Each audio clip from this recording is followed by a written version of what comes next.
kita akan mulakan perbincangan kita tentang Ahsoka season finale dengan reaksi satu ayat. So, soalan aku untuk semua panelis, apakah pendapat anda tentang episod terakhir siri Ahsoka season 1 yang berjudul The Jedi, The Witch and the Warlord, yang mirip bagaikan judul pertama bagi siri novel fantasi Narnia oleh C.S. Lewis berjudul The Lion, The Witch and the Wardrobe. So, kita mulakan dengan Hair of the Empire. Silakan. Pendapat aku adalah, where is it? I think that kind of naming convention ataupun titling punya style atau convention, it's more of a literary thing than anything else lah. So sometimes nak bagi tajuk untuk episod ni susah juga sebenarnya. Dan there are so many ways to cut it. Macam kau nak ambil from the like total if you want to focus on a particular character and that character's actions during the episode ke, ataupun kau nak ambil benda tu macam okay, apakah meaning episod ni kepada keseluruhan series ke, ataupun apakah simbolik atau metaphors episod ni dan sebagainya lah. Ataupun komik paling basic episode 8. So this one is a very common naming punya ni. Bila dia bagi macam tu, it just reflects on certain characters, so there's a lot of symbolism involved in this case. Aku just rasa macam it's just a coincidence yang ramai orang akan perasan, especially those yang suka baca buku dan perhatikan benda-benda macam ni. I think it's alright. Nothing to shout about. I feel it's very consistent if you look at how Filoni titles his episodes throughout the Clone Wars and Rebels. There's not too much difference, and Filoni tak ada satu style je titling dia. So it's pretty alright.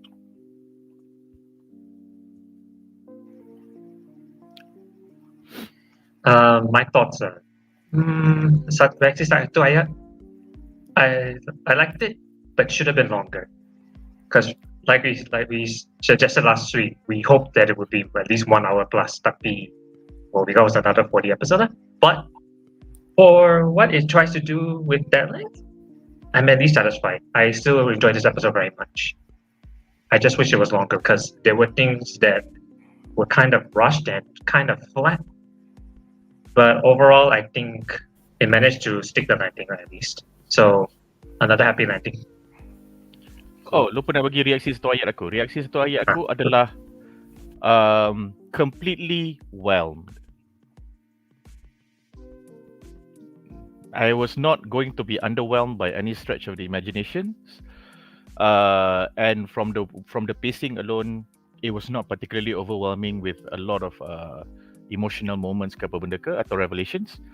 But it was satisfying because I found things that I liked and I ada pay off to orang-orang yang tengok TCW dengan Rebels. So on the balance of all that, I'm whelmed. I like that, man. I like that. Just as it should be. Yeah, man. Just as it should be. Alright guys, so kita tak ada apa-apa soalan dalam segmen ni. So dengan itu kita akan bincangkan 3 plot menarik daripada season finale Ahsoka.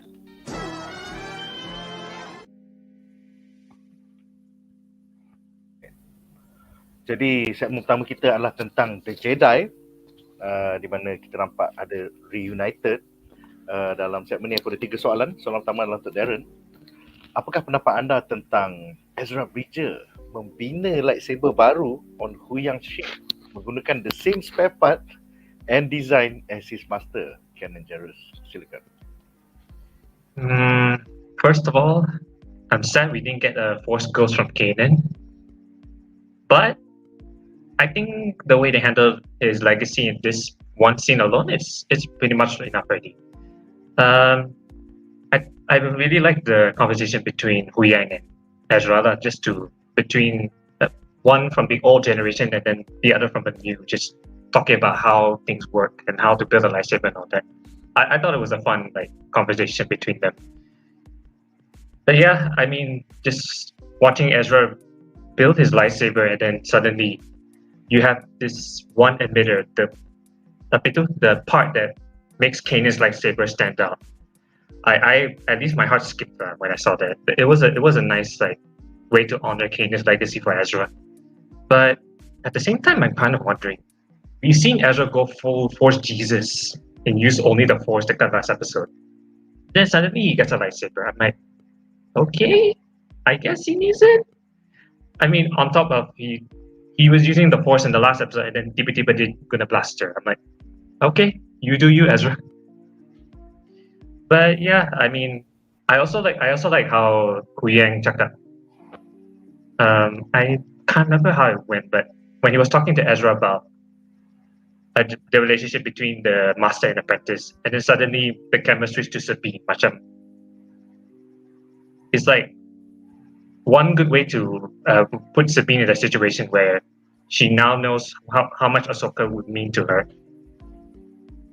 So I think aku rasa Huyang was also trying to jab at Sabine some more. Yeah, because I think in the same breath or in the same conversation, he after that went on to like, oh, while you were away, this is what's been happening with Ahsoka and Sabine. So it was a small gossip session before the battle began. So kind of cool. I think there's also, I think I kind of, at first I thought that a bit of revelation to Ezra was kind of repetitive because we already know it would happen to the few episodes ago. But it's kind of nice to have it said to Ezra because we know Ezra is quite forgiving. So it'd be good to hear to see how he reacts to what's been going on with Ahsoka and Sabine. So all in all, I think it's nicer. Yeah, and I feel like agak penting role Huyang tu because all throughout the previous episodes, Sabine doesn't want to answer any of his questions, and then Ahsoka just, hey, I'm glad you're back. So like everybody's just on surface level. So babak ni agak penting because it's like an info download session untuk Ezra Bridger to catch up on like 10 years worth of shit that he did not get to experience. So yeah, kind of cool. Yeah. Alright, soalan seterusnya adalah untuk Jamal. Apakah pendapat anda tentang Huyang's further revelation bahawa Ahsoka has always been afraid as a master, bahawa Sabine might turn to the dark side after the fall of Mandalore, and bagaimana this story arc closes beautifully in the finale when Ahsoka dan juga Apren dan Sabine, they tag team versus Morgan Elsbeth and the Night Troopers. So it's like dia dengar kata Huyang lah, stay together, and then she becomes selfless because as a mirror effect, the Great Mothers, they just fucking left Morgan Elsbeth. They're like, now I bestow you the powers, and then they just, okay, fuck off. So kau nampak like dua jenis mentor ataupun selflessness versus selfishness. So yeah, that's a pretty loaded question. So kita mulakan, silakan. Jamal. Excuse me, sorry. Aku rasa it's cool because this was the payoff that I did not expect. Not to say that I entered the series looking for payoffs macam, oh aku tengok Ahsoka, I want this to happen. In all honesty, semua Star Wars aku tengok, aku tak ada benda tu. But it was and my Star Wars watching experience, especially since The Force Awakens, is more about, because aku tengok The Force Awakens lepas aku khatam The Clone Wars. So for me, every time I watch a Star Wars series, I process whatever that's happening as it happens.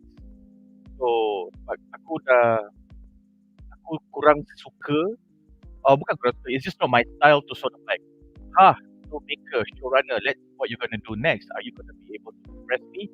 I kind of find that a bit macam poyo lah. Aku tak suka lah. I do feel that way, as in like generally going into watching a new Star Wars series or content macam, okay, what's going to be cool about this and what are the showrunners trying to do. So bila aku tengok scene ni, aku teringat dengan, aku tak sangka yang kita akan dapat moment ni, because pada aku the moment Ahsoka dengan Anakin punya last lesson, final lesson tu dah settle, I thought that was it for Ahsoka in terms of that arc. So at that point onwards, it's about what Ahsoka wants to do and how she does it in a way that pays homage to her finally receiving the final lesson, understanding it, and then doing something about it. But I feel that this is the most important thing in Ahsoka, dan aku tak nak exaggerate benda ni, sebab aku rasa it is as it is how Filoni intended. Star Wars essentially adalah satu series atau satu cerita, satu space opera, whatever it is, that is all about legacy. I pass something on to you, you pass something on to the next person pass something on to that. So even though on the onset of it, George Lucas tak fikir benda ni, tapi if you listen to a lot of George Lucas punya interviews about how he talks about story, about character, about the philosophy behind, oh, when you do this, this is what goodness is, this is what light is, this is what dark is, this is why. Bila kau dengar George Lucas cerita benda-benda tu, dia suka bagi benda yang sangat banyak layers. Tetapi there will always be an overarching thing. And that overarching thing is something that he likes to repeat. Jadi macam kau tengok, Qui-Gon tak habis ajar Obi-Wan. Tapi benda yang dia ajar Obi-Wan adalah the only few things yang Obi-Wan pegang sampai Obi-Wan mati. And Obi-Wan pegang tu, even though as flawed and not as incomplete as the lesson is, to teach Anakin the best way he possibly can. And then, bila Anakin jadi Vader, he took it upon himself, but dia bersedih, tapi dia tak bermurung. Dia sedih sebab Anakin choose macam tu, tapi because of how he was coached by Qui-Gon, dia tak blame himself for Anakin turning out that way. He just felt really sad because he felt that he was in a position to do something about it. Okay, so and then he was able to recover from that and say, okay, I'm going to protect the next one, which is Anakin. Anakin pula, bila dia ajar Ahsoka, dia could not complete his lessons because Ahsoka left. So if you see this lessons of passing down, and then on the dark side, it is also reflected how Dooku ran away from Yoda, and then Dooku went under Palpatine, and then Palpatine abaikan Dooku because Dooku ada Asajj Ventress, and then Palpatine tahu tapi Palpatine tak kisah sebab Palpatine pun buat benda sama masa dia under Plagueis. Lepas tu Palpatine kata, I found a better one. So it's always about this kind of passing on and legacy tau.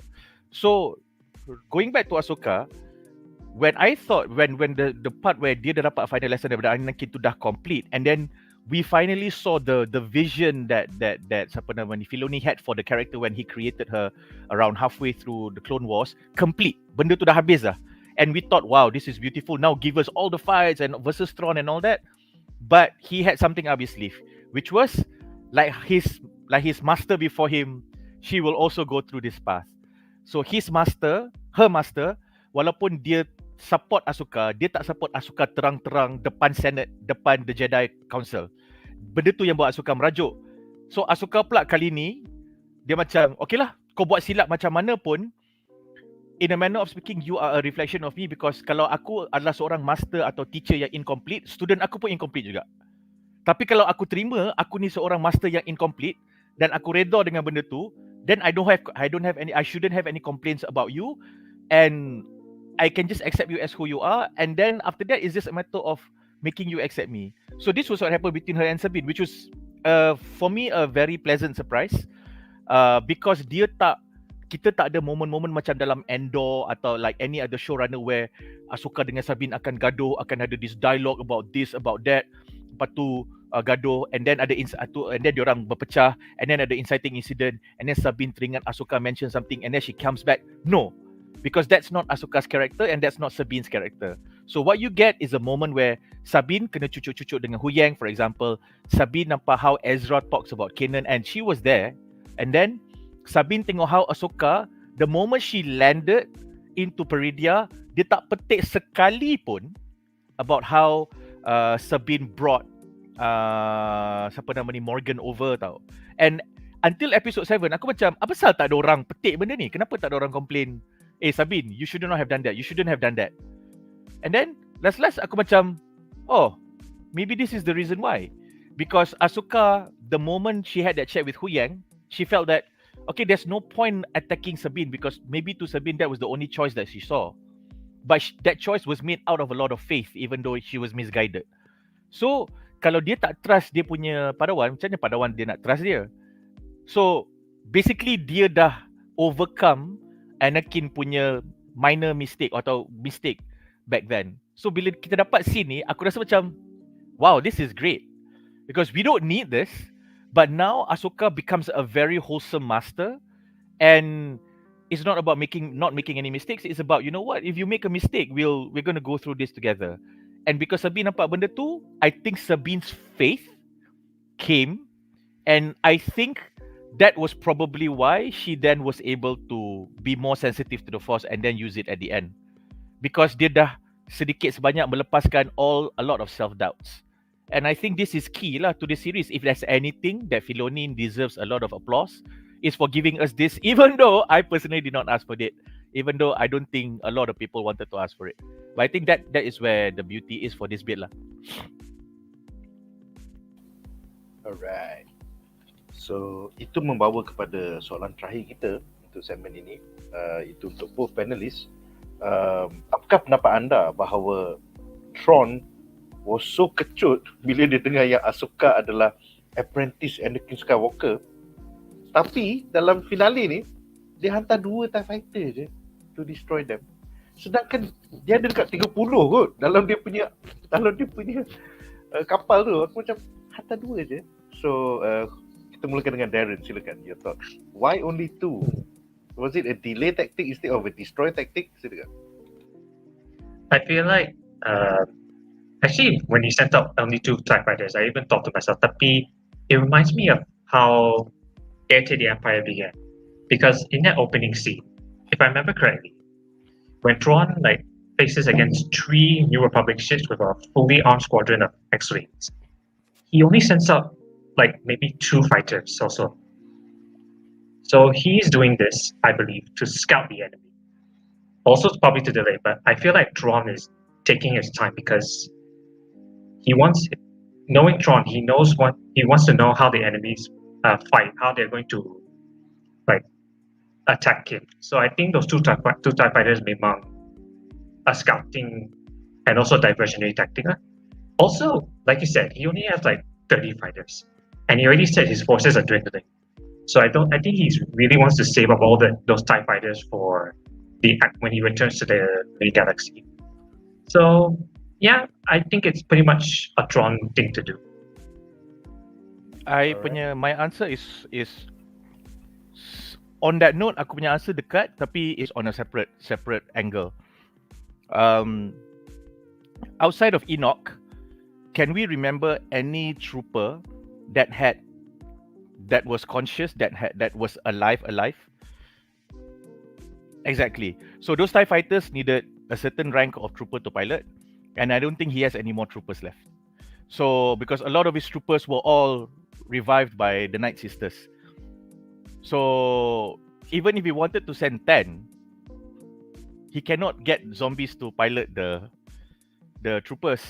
And he knows that if he sends the 2 TIE fighters, let's say he sends 4 or 5 or a squadron, I don't know how many a squadron is, aku tak tahu sangat. And then say for example, the Star Wars thing happens, the entire squadrons get wiped out. He didn't just lose X TIE fighters, he will lose X live troopers as well, and pilots at that he would need more when he flies back over. So and 2 TIE fighters would be enough because they only have 1 plane. So aku rasa that was, and Tron did not need another half a day or another half a day or another day. He just needed probably an extra 15-20 minutes to delay them. So I felt that was fine. And again, this is very convenient for Tron. What we would have liked to see is the TIE fighters really, pursuing the apa nama kapal Ahsoka, selalu lupa. The T6 shuttle. The shuttle, okay, Ahsoka shuttle. But instead of them inflicting damage on the shuttle, Sabine did a Sabine / Ezra / Anakin / whatever, which is to run the shuttle into them. And then dia dengan relax dia cakap, shuttle. And then dia relax dia cakap, job done. So aku macam, sebab tu aku tak boleh jadi Jedi, babi. So I don't think Tron planned for that, but it was convenient because at the price of 2 shuttles and 2 live troopers yang, he's going to bring the Night Sisters anyway, he can get other troopers, blah, blah, blah, blah, blah. It's not going to be a major issue for him. So the trade-off is that he just needs to win that 10 minutes, 15 minutes, however much time that he needed to buy, which he eventually did get, because for him, yang dia masih tak tahu Ezra dah masuk dalam kapal dia dah sampai balik. So for him, yep, I think the only ones he lost was just that, and the 30-odd troopers that stayed with Morgan Elsbeth. But those are not live troopers. Those are zombie troopers. troopers yang macam Night Sisters kata tak apa, mati-mati lah. You get another set of troopers, let them die and revive them again. There's not going to be an issue, faham tak? So he did not lose a whole lot. And I feel that is consistent with what we've been hearing since because kita nampak kapal dia tu terribly patched up. Like God, you can see the insides on some of them. So like for all you know, the Ahsoka shuttle can even inflict irreparable damage. So I felt that was just enough. Tapi masalah dia kalau Balon Skull buat kerja, he wouldn't have needed to send the 2 TIE fighters. Faham tak? So yeah, is that. Tapi ada banyak, aku lupa ingat. Banyak orang kat Reddit cakap bila kapal dia shuttle tu dah crash, Tron hantar je lah TIE fighters lain. But all of them conveniently forgot that forgot that Tron's punya forces dah dwindle. Tapi semua orang kata dah dwindle tapi boleh hantar assault troops, boleh hantar orang 2 squadron pergi ikut Shin, boleh hantar 2 TIE fighters. Lepas tu macam by the same token dia kata Tron tak cukup genius sebab dia hantar 2 TIE fighters je. Like you can't win both sides of the argument. Faham tak? Like if Tron could send 4, logically he would have sent 4. So he sent 2. Tapi sebab dia hantar 2 tu tak nampak cukup tactical genius, so a lot of people are slating the writing for Thrawn lah. Dia kata like, oh, you did damage to the shuttle, you should have continued to send 2 more TIE fighters. If he sends 2 more TIE fighters, then he's going to lose 2 more TIE fighters and 2 more pilots.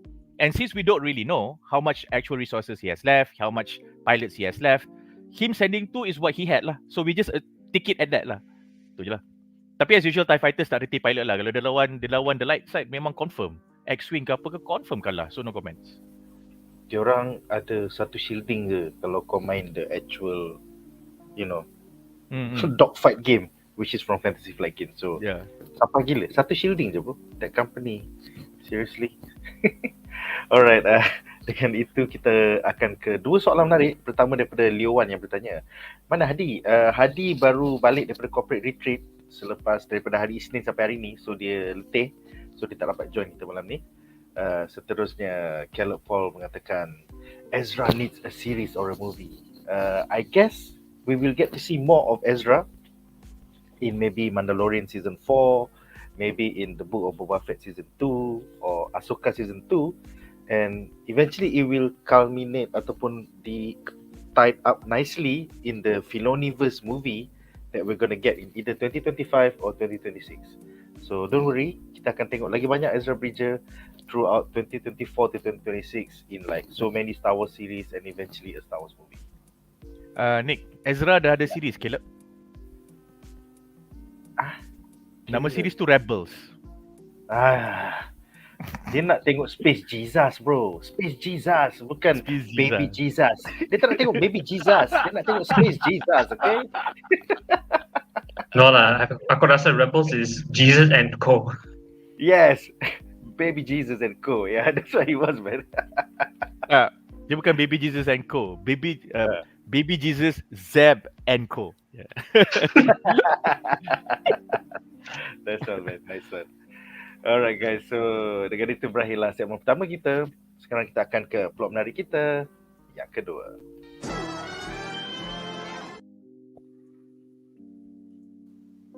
Alright, so plot menarik kita yang kedua adalah tentang Witch Reanimated. So dalam segmen ni juga kita ada 3 soalan. Soalan pertama adalah untuk Darren. Apakah pendapat anda tentang finally kita dapat tengok dark magic digunakan oleh the Night Sisters of Dathomir to buff final form Morgan Elsbeth, who is then gifted with the flaming blade of Talzin. It's a callback to the Clone Wars, I think. Also, Night Troopers are really zombified. So, silakan. So theories kind of confirmed, but I'm satisfied we got zombie action. There you go. Your first live action Star Wars zombies experience. And just in time for Halloween also. But anyway, regarding the Night Sisters, I just love how accurate it is to what we've seen in the Clone Wars. Because I remember the ritual that they conducted on Morgan Elsbeth is quite similar to how they did it for Asajj Ventress in the Clone Wars.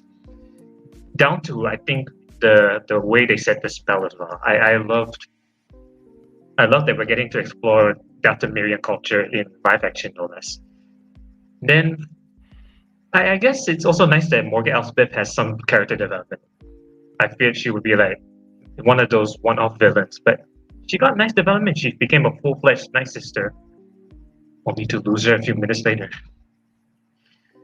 But and the play of Talzin, like the name when Talzin was mentioned, I was like, was Mother Talzin one of the original Night Sisters? Did she actually come from Peridia to be here to show up in the main galaxy? So a lot of mystery there. I also love that it's also the same actual blade that she used in the Clone Wars as well. And also, finally, we get to see more of the green flames. I think that's the one thing I wanted to see from Night Sister punya magic. Is the green flames. Yes. Pasal kita dah nampak dalam Clone Wars, they using it. So now we get to see it in live action. Aku tu. Nice. Definitely. And then as I said before, I'm finally glad we got the zombie stormtroopers. It's also interesting that they possess a form of sentience because they can still shoot. But I guess that's also due to the Night Sister punya magic. Yeah. The last time we saw Night Sister resurrect people like Asajj Ventress, even Darth Maul's brother, they still have sentience. They still can use the Force. So we see it now in Troopers as well, that you can also resurrect non-Force users and they can still, shoot and evade. And Actually, now that I think of it, now that I remember, Savage Press wasn't resurrected. He was still alive. He's just dia kena dapat power buff. Yeah, dia dapat buff. Buff yang And sangat kuat. I think the same thing happened to Mara because I keep thinking Mara was also dead. But I feel like similar to how Savage Press died, yang asap hijau itu kena shoot out. I feel like Mara also wasn't dead to begin with, so he was just given a power buff.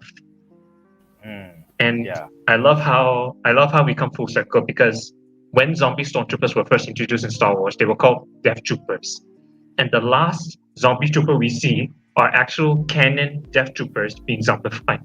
So the name comes full circle.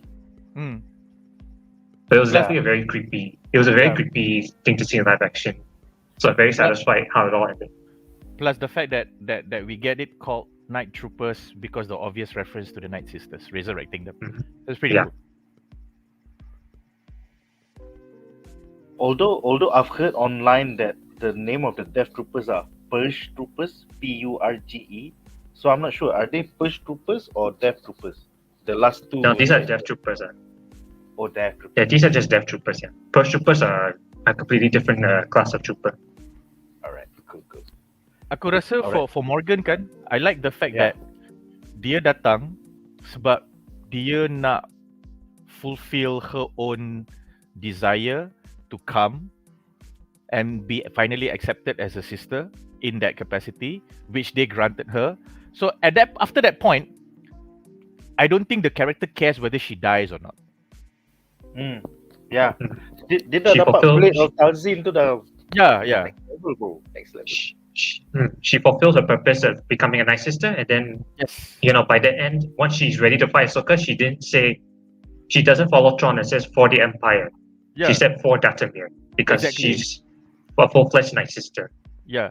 So it was interesting to see that Thrawn, as convenient or as as convenient or as it may have seemed at that point in time, kenapa the eye tunggu dekat temple tu lama sangat? The obvious reasons are because, if the Jedi cannot come up in time, then he can take back his zombies and Morgan, because why would you not wait? And if you possibly can bring in Morgan as well as the Night Troopers over back to the normal galaxy kan? But hey, if I cannot bring them back, because that is not the priority. The priority is the Night Sisters and then all the tombs or the coffins or whatever not, and him leaving out of there and leaving the Jedi behind. So that was achieved, and Morgan punya job was not for him. Morgan punya job was for the Night Sisters. She did not come for Thrawn per se. It just so happened that she wanted to go to Night Sisters, and then dia adjacent to Thrawn, to the Empire. So while she may not have a loyalty to Thrawn, she can definitely serve Thrawn lah, because Thrawn punya needs dengan priorities can be adjacent or parallel dengan Night Sisters. So in this thing juga, probably Thrawn showed his genius walaupun orang tak cakap benda ni, because he figured out that after meeting the Night Sisters, if there's a way for the Night Sisters to call someone, anyone, they don't care who. The Night Sisters is not picking on Morgan specifically. So bila dia panggil, and then Morgan got it, and then Morgan decides, okay, I'm going to call Balin Skoll and Shin Hati, go cari benda ni, and then we go to Peridia. They just go like, anyone with the deepest, darkest desire to come and look for us will make that trip over to Peridia and find us, and then we can bring them over. That's all they wanted. And for them, if you did that as a measure of thanks, I make you a Night Sister. Itu je. So if it was like adik nombor 2 Darth Maul atau jiran Darth Maul dekat Dathomir tu, they would just probably give them a huge buff. And then kalau dia orang kena tinggal kat Peridia, dia pun tak peduli lah. It's just like that, faham tak? So I feel in that sense macam Thrawn pandai jugalah, because he knows that, oh, benda ni boleh what's the English expression lah? Some no ties apa? No strings attached. Tak, dia no strings attached. So it's no really strings cool. attached, yeah.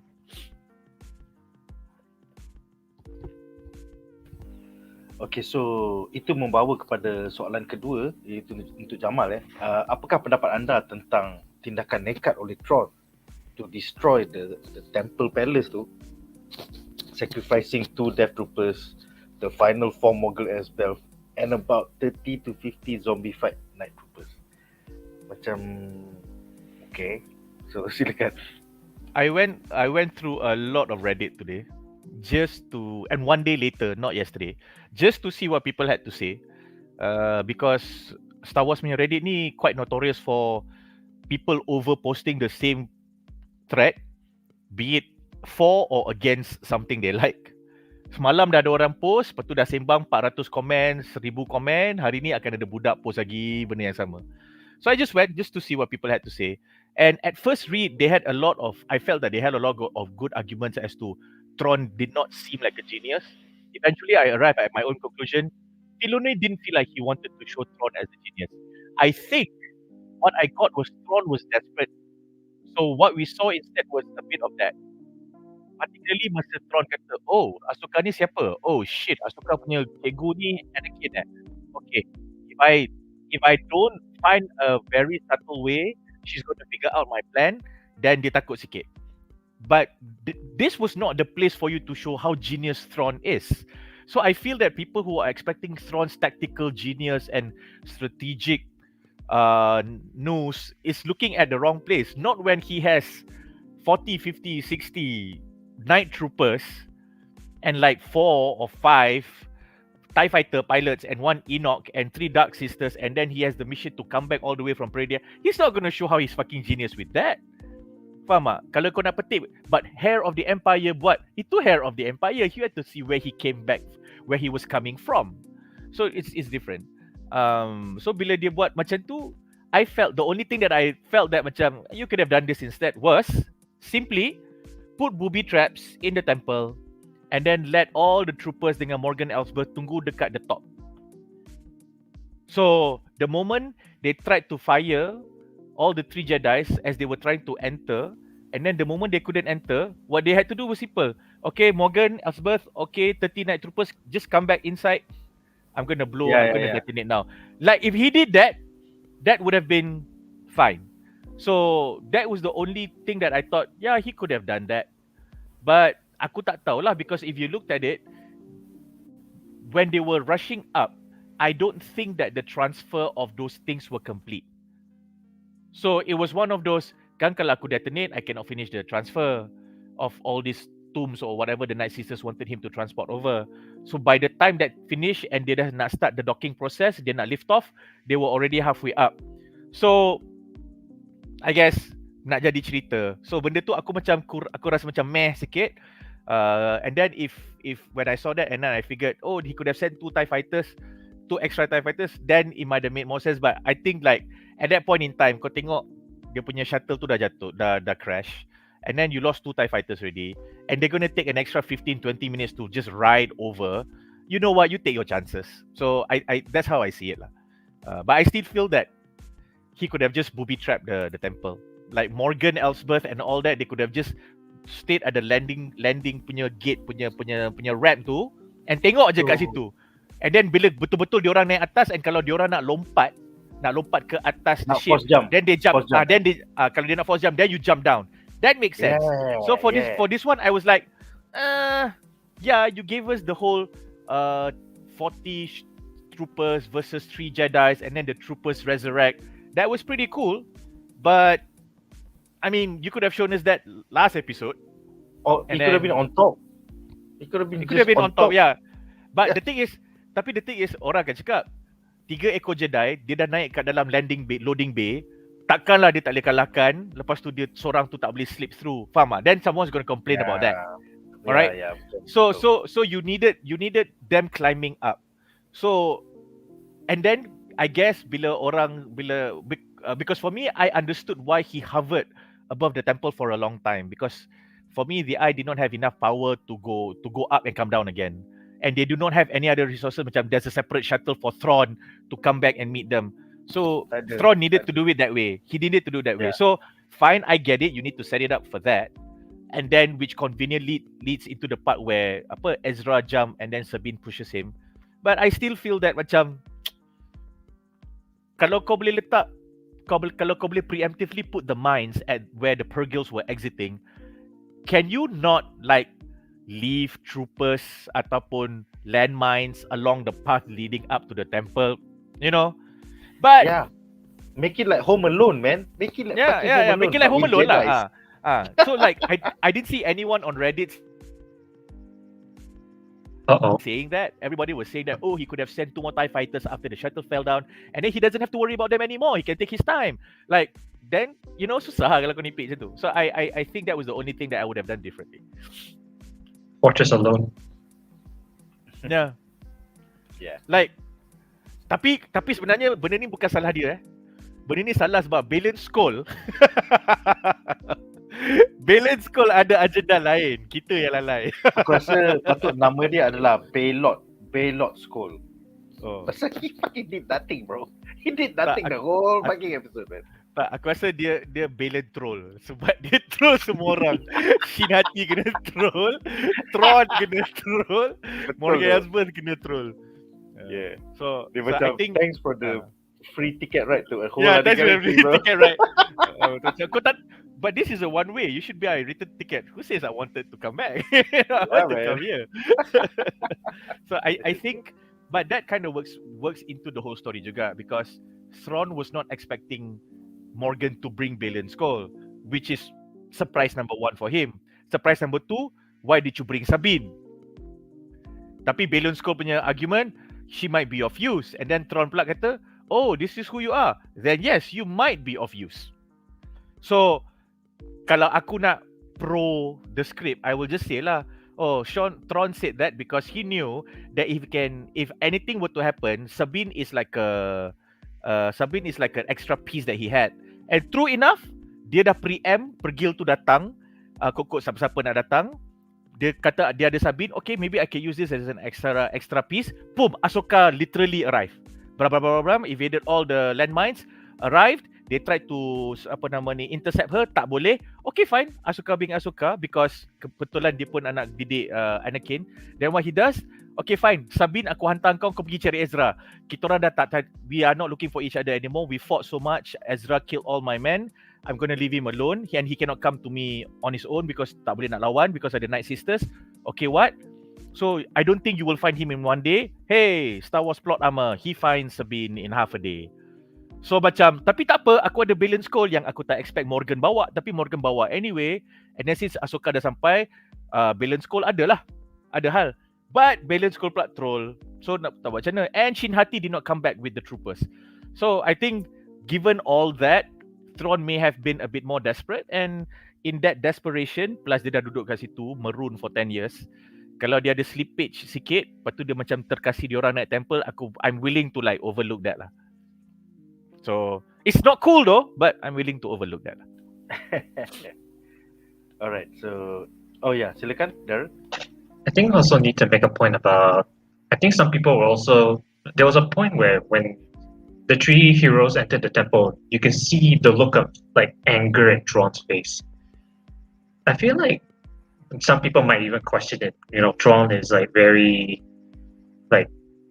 calm and collected, and then to see him angry may be off character. But I need to point out that sometimes he's fighting an enemy that he doesn't know. An enemy with a power that he doesn't know. So something different has to come from him. I think it's also similar to what happened in Rebels, where one of his subordinates cakap, this beautiful piece of art he thinks is actually a piece of trash. And then Thrawn macam geram lah sikit. Yeah. It's one of those rare instances where even a genius can break. I think there's another thing. Thrawn has a lot of disdain, not resentment, but disdain towards Jedi. Part of it is because they have the Force. So macam tak aci lah. You know, I can play with guns, I can play with tech, I can play with contraptions, I can play with plan, strategy. And just because you can push something with telekinesis and you can choke someone from 7 meters away, negates all that planning and all that ni. So that is bad enough already. On top of the fact that 3 ekor kat dalam temple tu, Ahsoka belajar daripada Anakin, Sabine belajar daripada Ahsoka, Ezra has always been his own, learns from Jairus. Basically they are a boken. So Jedis that are not from the temple punya structure, Jedis that are known, you know, to be like, I'm gonna do it on my own way or whatever, things that he cannot account for and he hates it. So if you read Head of the Empire, that is one thing that you would there's one undertone about Thrawn that you will realize lah. Dia tak suka benda yang dia tak boleh control. Dia tak suka ada variables yang macam, okay, I cannot account for this. I need to do so many things just to plan for this. Because this guy is like wildcard. So ada 3 wildcard kat dalam temple tu. Dia macam, for fuck's sake. And true enough. Betul. I mean, aku rasa at this moment dia dah macam anti Jedi lah, because all his best laid plans in Rebels hancur dengan satu. This baby Jesus just came out of nowhere. Baby Jesus and co. 10 tahun bro terlekat kat tempat ni. So now as he's about to go back to a galaxy far away, now Space Jesus and co is back. So dia macam, I don't need this shit, man. I'm gonna shoot this motherfucker down. You know, it's just like... Yang paling best dia cakap kat Ahsoka, ha korang kena tinggal, not realizing Space Jesus is inside. Yes. Sekarang dah pakai baju trooper dah. Dia tak perasan. That is such a great, since kau dah petik benda tu, that is such a great callback to Ezra, man. Siapa yang tengok Rebels akan tahu itu memang trik Ezra. That is Ezra Bridger 101. Dia tak sah Ezra kalau dia tak collect Stormtrooper punya helmet dan dia tak pakai, menyamar jadi Stormtrooper. Lepas tu kena pakai saiz kecil sebab dia budak. So orang macam, kau ni trooper ke? So dia lepas lah. So that's pretty cool. That's a great callback. I deduce the Jedi are hackers. Nice one. Alright, so itu membawa kepada soalan terakhir untuk segmen ini, untuk semua panelis. Apakah pendapat anda tentang Thrawn?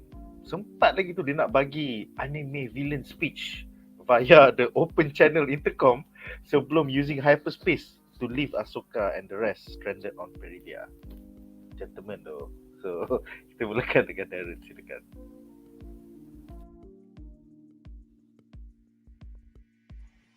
Actually, not sure how to feel about this. I don't find it wrong, but it's kind of there. But I suppose the fact that what is this? Oh yeah, Thrawn knows Anakin. He knew Anakin. I don't have it with me, but if you've read the canon book called Thrawn Alliances, there's literally a whole novel about Thrawn working with Anakin and Darth Vader.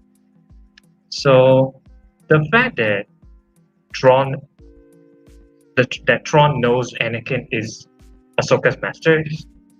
So now that he's victorious, he leaves Ahsoka with one last warning. Because who knows? After everything he's been through with the Jedi, an enemy he doesn't know, she could come back. So he's probably giving a warning to Ahsoka to if you ever come back, know that I know your tactics, and if you ever return, I shall deal with you. Yeah, I think something like that. I think that's the big takeaway from this. And for the fact that Ahsoka Thrawn knows Vader, I think the con of this is knowledge from a book, and unfortunately, Star Wars books are not very mainstream compared to TV or the movies. So, to casual viewers, it's certainly a surprise, but it's certainly a big twist. But for hardcore fans like me who have read the book, it's a nice detail.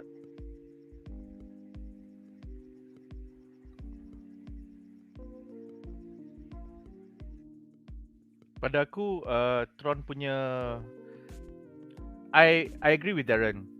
It's not bad, it's not wrong, but it's not like yeah Tron. So at masa Darren tengah jawab soalan tu, aku terfikir, would it have made more sense if Ahsoka tried to calm diorang, konon just nak cakap something, because the old Ahsoka may have done that. If Ezra was on board, he would definitely have done that. Sabine is just out of her depth, but I felt that Ahsoka not doing it was also consistent with her new identity post final lesson. So aku macam, okay, we got a dialogue that it's not wrong, but macam, okay. So that's how I felt about it. That being said, if Ahsoka did ring him up, yo Thrawn, what's up? Aku rasa macam lawak, tapi lawak yang still in Ahsoka punya character, because I think a lot of old Ahsoka punya fans yang minat dia daripada awal would have said, this is the cheeky, this is Snips, you know, that would have been a great homage lah, if not a callback, it would have been a great homage to that snarky Ahsoka that macam dia dah tahu macam dah tak ada Chan, tapi macam saja nak sakitkan hati Tron. You know what? I'm gonna be left here anyway. Let me just annoy you with something. Do you know what, Tron? You forgot something. And then Tron goes forget what? Oops. Dia faham tak? I mean, but Filoni doesn't joke like that a lot. Dalam 7 seasons of Clone Wars, you will only get very few jokes like that. So I did not expect it from him. I wouldn't expect it from him. Yeah, and it seems like he wanted to have the last word before he went out hyperspace. Dia macam, did he say long live the Empire or for the Empire, and then he just chow. Yeah, long live the Empire lah. Long Macam live the Gideon. Empire. Yeah, it's nah. Also, Mic drop. Also, we need to avoid a repeat from Rian Johnson's Poe and Hux scene. Oh my god. The way he knows his mother. What did he say? Something about your mother. Oh. Hux punya mother.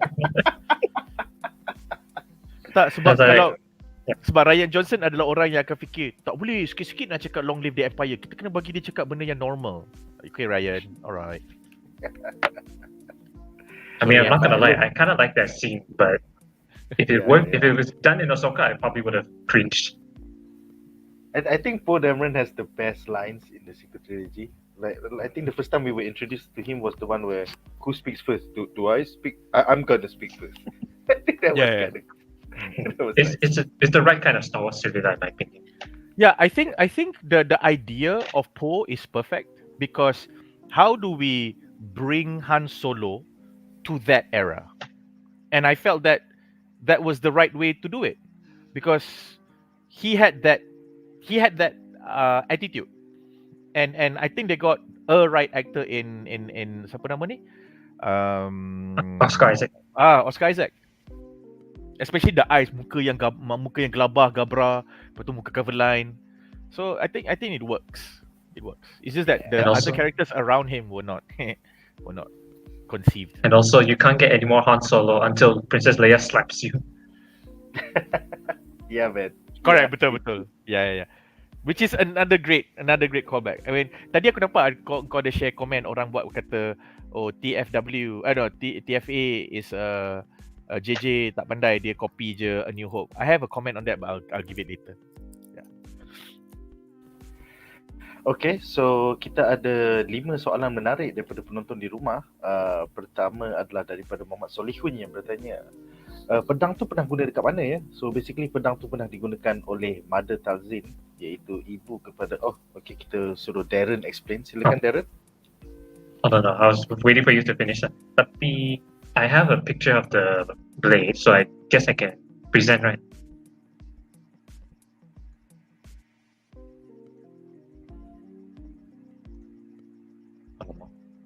Sorry, first time doing this. Okay. Okay, nanti jap.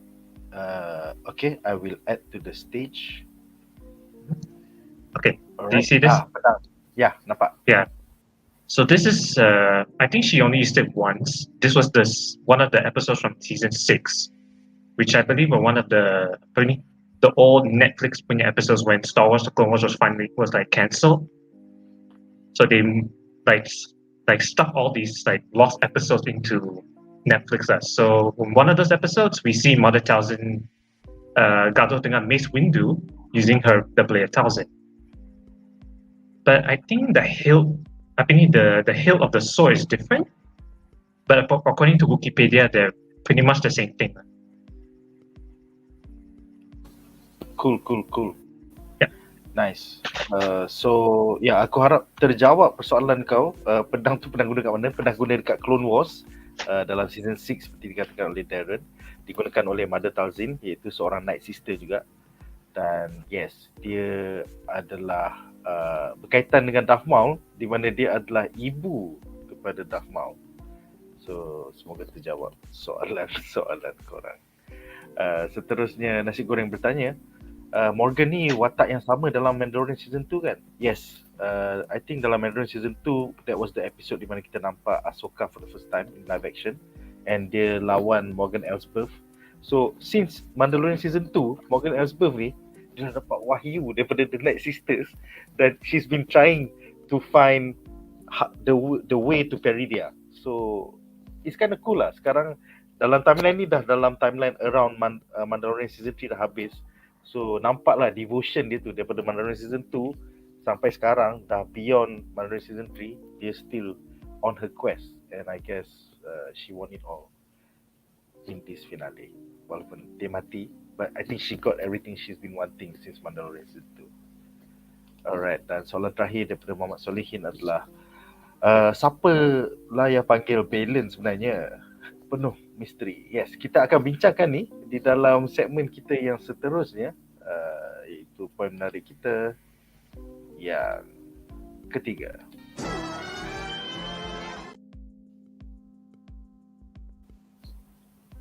Alright, so poin menarik kita yang ketiga adalah tentang The Warlord, iaitu Tron. Macam biasa, aku rasa segmen ni soal about setup. So kita ada 3 soalan. Soalan pertama untuk Darren, apakah pendapat anda tentang Balin Skoll mengakhiri season ini standing on a giant statue of the father, one of the 3 Mortis Force gods yang represents the Force in this galaxy and I guess the galaxy far away. So apakah kaitan planet Mortis from the galaxy far away dengan planet Peridia in the alternate galaxy ini? Nak cakap something boleh tak? Satu one short sentence. Sekejap je. Tadi masa Nick cakap standing tu, aku macam nak nyanyi standing on the ice. Wadah. Tu je. Dia bukan standing on the ice of the world. Dia standing on the hands, on the shoulder. On the finger of the god. On the father. Argonath from Lord of the Rings. Of the sun. Standing. He's standing on the Argonath. On the Argonath from Lord of the Rings. Boleh juga. Ya, He is standing on apa nama ni? Bukan, siapa nama Naruto punya yang kan ada yang dekat sungai yang Naruto lawan Sasuke. Ada juga. Hashirama. That was the word. Semua orang, it's like thank you Peter Jackson, dah 23 tahun we still love that scene. So yeah. I think the moment the camera zoomed out to reveal the father and the son, I feel like this is one of those moments where Dave Filoni says, you guys are definitely getting season 2, because the Mortis gods are one of the most important characters in Dave Filoni's punya storytelling. I think to me it's a nice surprise. I was kind of expecting the Mortis gods to play some part in the series, but I didn't expect it to be like all 3 of the Mortis gods. Because at first, before we see Belen, kita tengok itu the convoi, the owl, who's actually a spirit guide for Ahsoka, she was actually the daughter. So, and then suddenly we now have the father and the son. So we have all 3 of the Mortis gods in here, and that was something I was not expecting. Why are they in this galaxy? Because dalam Clone Wars, Mortis is in the other galaxy, right? Far away. Maybe. So, what's the connection between Peridia and Mortis?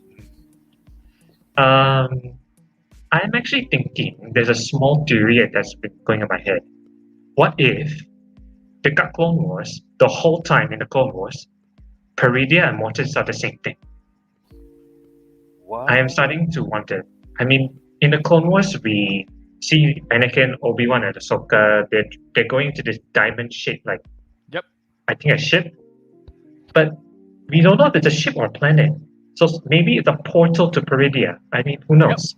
Yep. Oh. Yeah, that's what I'm suspecting as Like well. the one Yes. on Cetos. So that was another portal, just like Cetos. Yes, that's what I was thinking also. Oh. So I'm thinking maybe Mortis, that machine in the Clone Wars, is actually a portal to Peridia. Yep. Or maybe, I'm also thinking maybe Peridia is another way into Mortis. Who knows? But I'm starting to think Mortis and Peridia are more connected than I originally thought.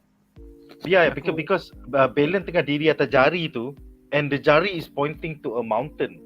Yep. So, Yeah. is there another portal that would connect back to Mortis ataupun to Or maybe he's pointing to the palace that they appear in the Clone Wars. It leaves so many possibilities. I'm so hoping we get season 2 so we can find out more. But the sad thing is we don't have Ray Stevenson.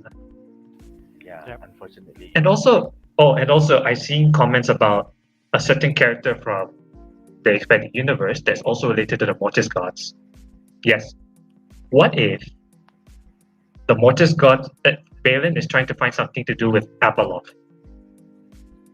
So if you guys don't know, for context, Abeloth ini is a very dark entity who, if I remember correctly, met the Mortis gods. Dia jadi macam mother figure for the father to the son and the daughter, because the son and daughter are always fighting. So the mother is like always trying to stop the fight, but the mother got corrupted by obtaining a huge amount of power. But the father banished her into some black holes. I think it was the Maung from Solo, a Star Wars story.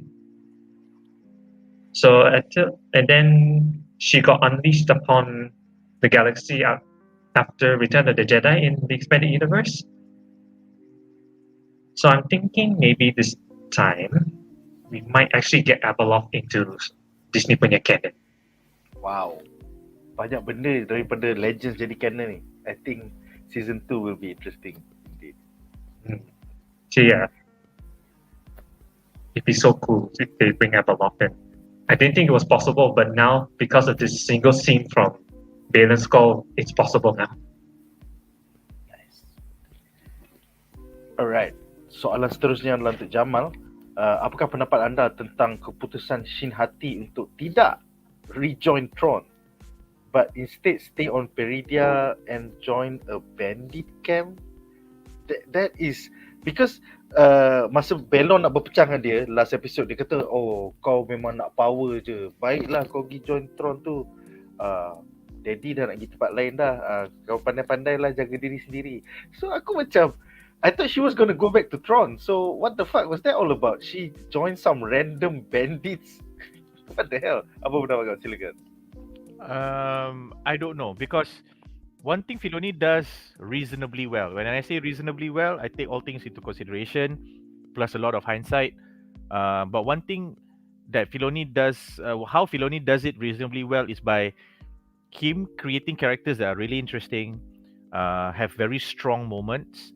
Not necessarily macam revelations ke apa ke, but just very strong character moments lah, macam how Baylan Skoll speaks to Shin Hati, atau how certain close-ups of Shin, how she did try to masa dia lawan Sabine and all that, like immediately we become very intrigued about her even though she barely said anything. So Filoni is very good at crafting these sort of scenes and introducing characters that way, but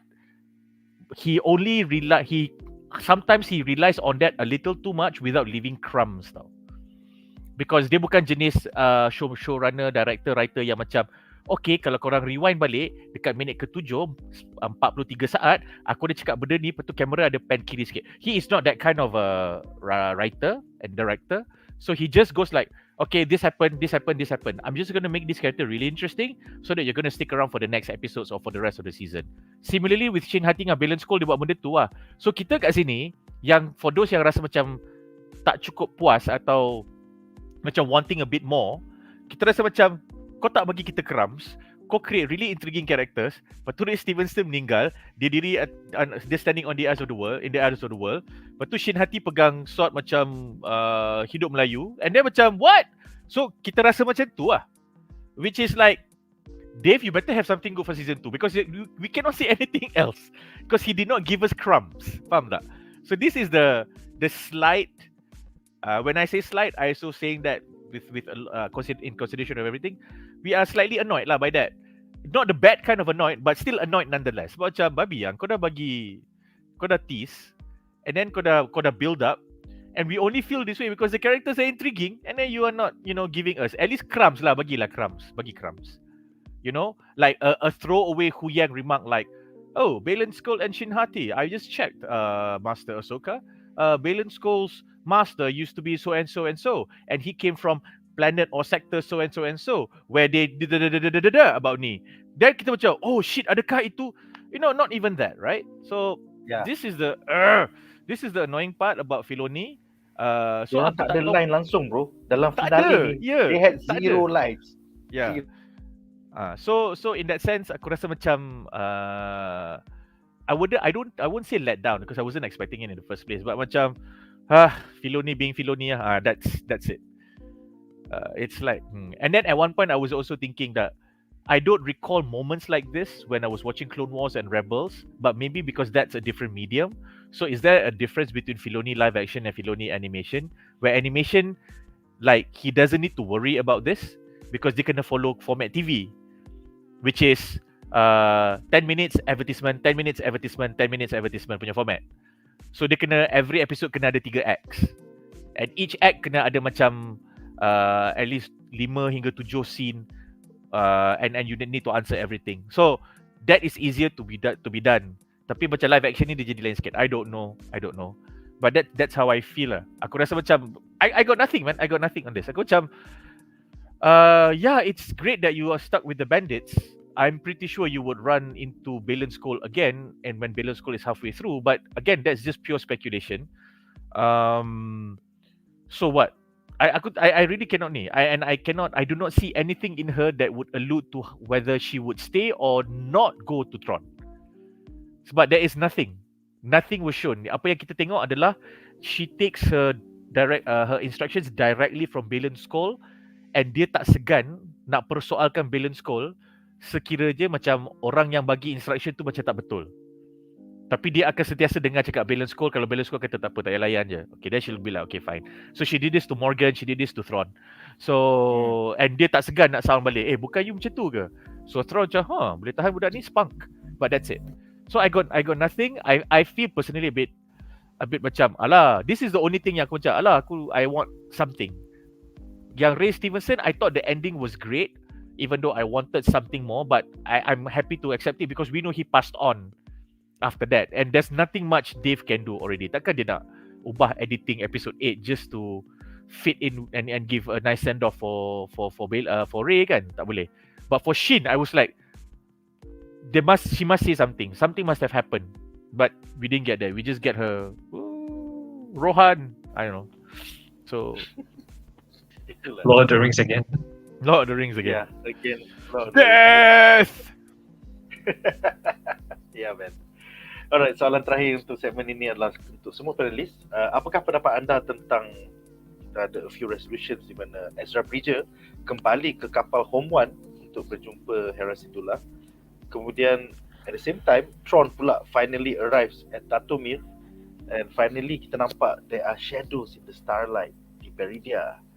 Yang dilihat oleh Sabine tu rupa-rupanya adalah Force Ghost Anakin. So is Anakin gonna say like, korang nak balik ke galaxy far far away kan? Aku ajar korang macam mana. So your thoughts. Silakan Darren. Okay, first of all, I think the home one scene. I like the parallel that the series started with Balan's shuttle arriving to the home one, and then they come out. It's death and destruction. But when the shuttle comes back, we see that there is a true Jedi. It's not a false Jedi. It's a definite Jedi now. But the one thing I don't get, why is Ezra still wearing the Stormtrooper suit? Why is he? I mean, I get it. It's Ezra. He likes to play jokes, but come on, man. Hera your own mother was going to shoot you. So what the heck? I'm also wondering how did Chopper recognize him? Like, Maybe I kinda the get life it, signs maybe. are the same. Maybe even after 10 years, the Maybe, life yeah. signs. Yeah. Tak, aku rasa yang Chopper tu adalah dia boleh hantar transmission and dia boleh hantar coded transmission that Chopper could decipher. So when he came down and then nothing was happening, Chopper kind of knew, oh yeah, this is the dude. So, but itu husnuzon lah. Again, Filoni not leaving crumbs. Yeah. But I mean, I was like, also, I think this is kind of one of the parts about this episode that frustrated me is like how it was handled. Like, I was expecting like Hera and Ezra to come together and hug because they haven't seen each other in a long while. And they were about to do that. And then tiba-tiba, transition. I'm like, why? Yeah. What the heck happened there? Yeah. It's Tak, dia nak kita tunggu season 2 dengan marah ke? Aku rasa. I feel the same way. Yeah, I think it's like, after considering all the stuff that Dave is trying to do, I feel like he's purposely like getting us to be like annoyed so that we ask Disney just give us season 2 and we'll be alright. Or maybe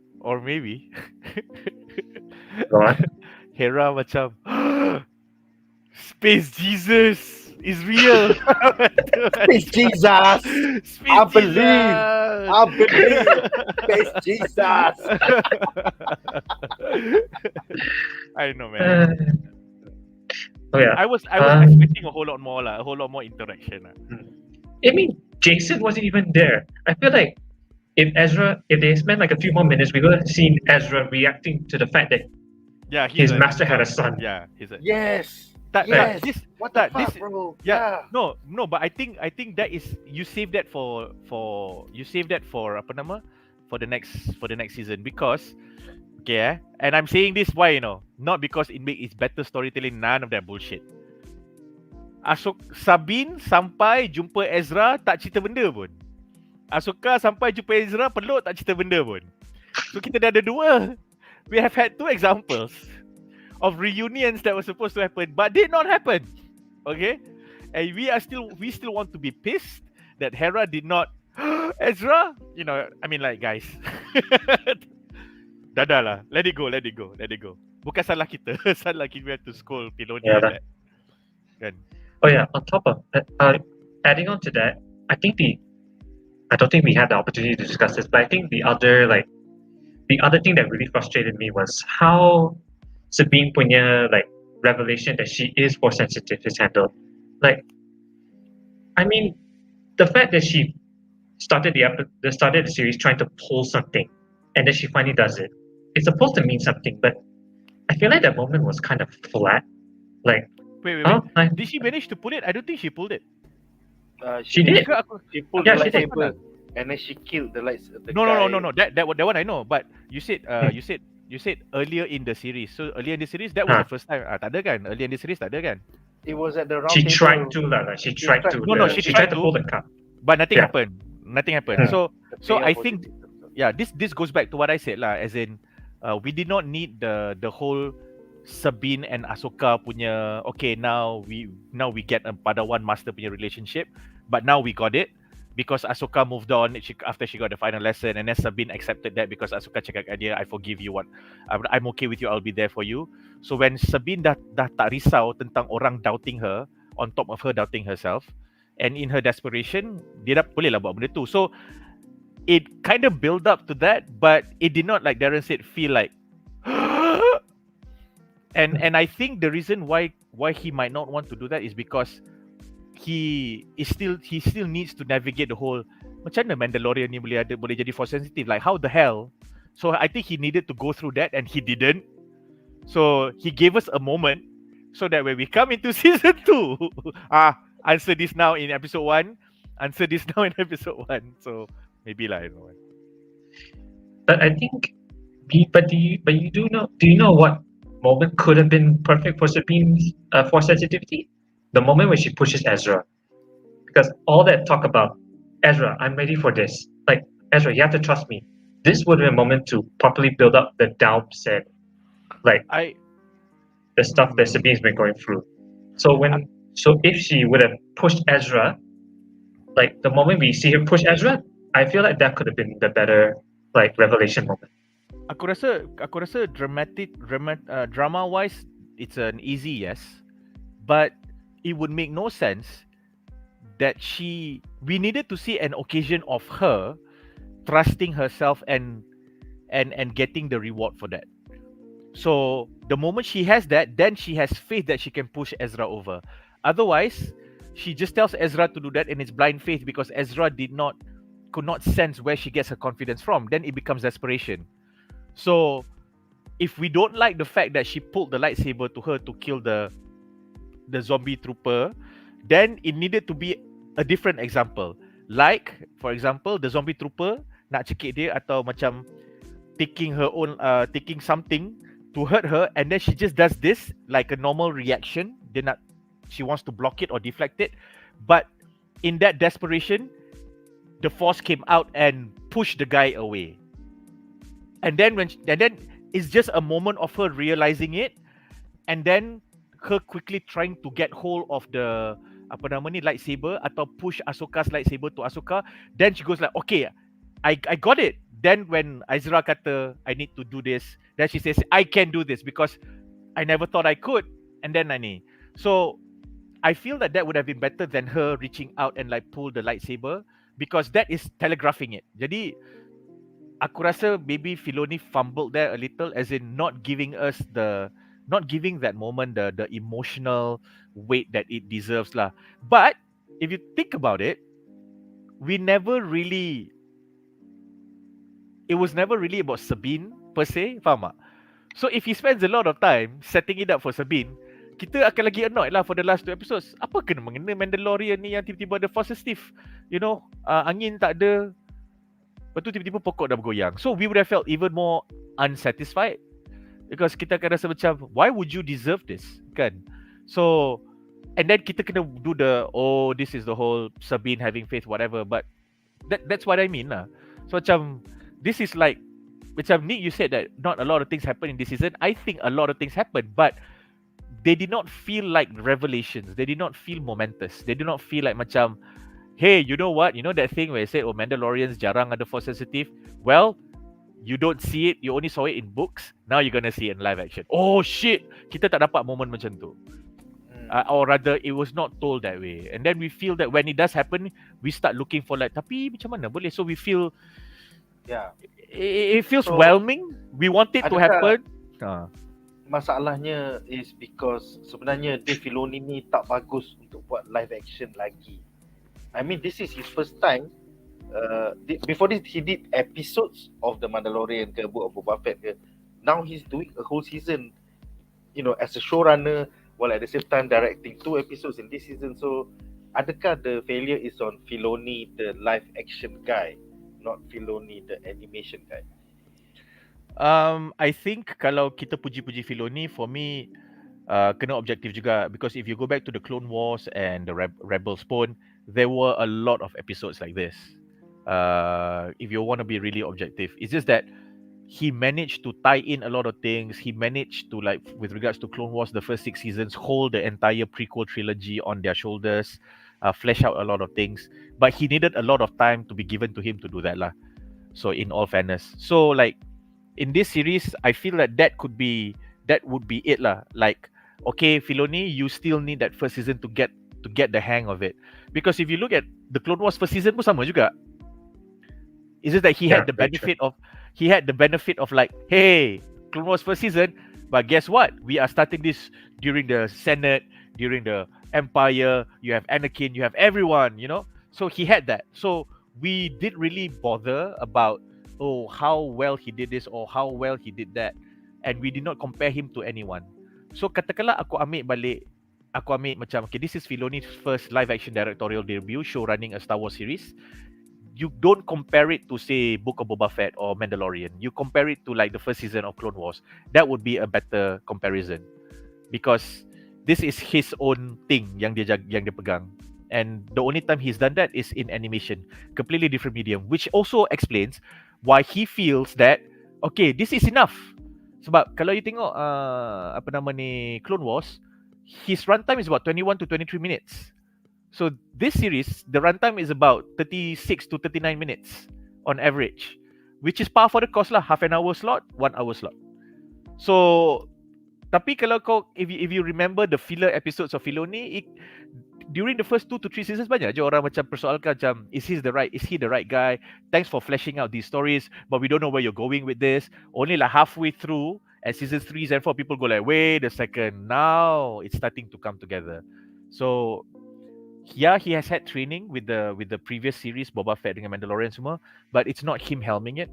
So this for me, I think it's a factor that we need to consider lah. So not criticism, but macam, okay, just an observation. I think Filoni, you need to do this a bit, which is also probably why kalau kau tengok, dia tak banyak, walaupun dia ada banyak close up, dia tak ada meaningful dialogues or moments between two characters. Like Favreau is good at that. So you get a Grogu and Mando punya Mandalorian punya Mando punya moments. You get Ahsoka dengan Mandalorian punya moment. But Filoni, if you go back to his Clone Wars, even to Rebels got a whole lot less, but Clone Wars tak banyak the whole Anakin dengan Ahsoka, Anakin dengan Yoda. Only towards the second half of it, then you start to have a lot of that. Anakin dengan Obi-Wan dengan Yoda, Obi-Wan dengan Satine. They had a lot of like, okay, now I need to just leave the camera on the both of you.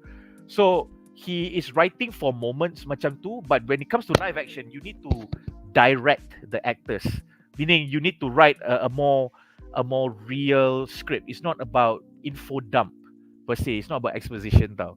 So in that sense, betul, mungkin kita rasa kurang kot. We feel that if this was an animated series, I think we would have loved it. We would have gone like, whoa, this shit happened, that shit happened. Tapi because it's live action, we were kind of playing off of the actors' faces.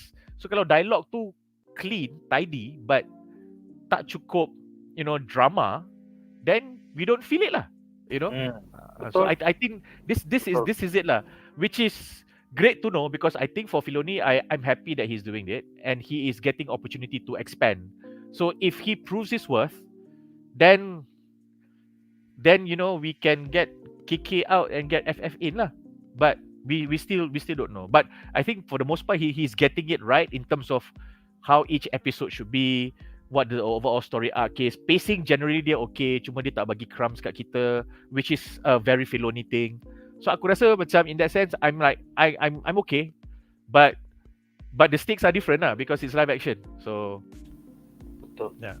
Aku setuju dengan Jamal. We are missing those cinematic quality that we used to getting from Favreau on The Mandalorian, and a little bit even banyak orang pen Book of Boba Fett is sampah. I think Robert Rodriguez brought some very nice sand people punya scenes. Yeah. Yang buat kau, sand people can't even talk. You don't even understand what the fuck. Yeah, exactly. I agree with you. Kau feel for the sand people, right? Yeah. And aku rasa but all this said, one thing great that makes me very hopeful is the fact that despite all this, which I feel is objective/critical about Filoni, but not in a negative, not in a bad way. Despite this, he coaxed out such a great performance from the late Ray Armstrong. Like that silhouette is going to be very well known from now on. That stoicism, that stoicness of him. Shin Hati is another great character. She didn't even have to say a lot of things. It's just the way she looks, the way they close up, rambut dia, costume dia, the way her actions, the intensity in her eyes. It's enough. So we know he sees the characters. It's just that maybe the scenes, the moments tak ada. But then again, by saying that, you get the Hera Jason punya moment. And I think Hera might be a little bit dry, tapi you get that moment. He can create scenes that gives you that moment. Maybe he hasn't written the best lines for them yet. But it's not that he's incapable of doing so. Kalau kau tengok, tak ada orang complain Ezra Bridger. Like anywhere you go, you will find nobody complaining Ezra Bridger. Meaning the transition from animated to live action is perfect. Because the character comes through. Kan, cuma kita tak dapat moments tu. The Huyang Ezra Bridger exchange masa dia tengah buat pedang tu, that's a great example of Filoni knowing how to like, okay, now I'm creating a scene. You see a more personality on Huyang, you see more personality on Ezra Bridger, ada reference, tapi pada masa yang sama lu tak Sabine. Immediately in that 3 minutes, you like, okay, a lot of things were happening. Terus you get invested. The Huyang and Ahsoka in Pergil talking about a story a long time ago in a galaxy far away, and then Ahsoka saying, oh, everybody knows the first episode is the best. He can do that. But I feel that maybe we need a bit more.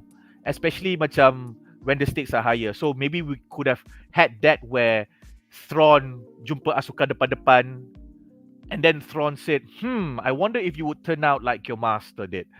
Lepas tu macam, no, I wonder if you would be as good as your master. And then Ahsoka cakap, I will not turn into someone like him.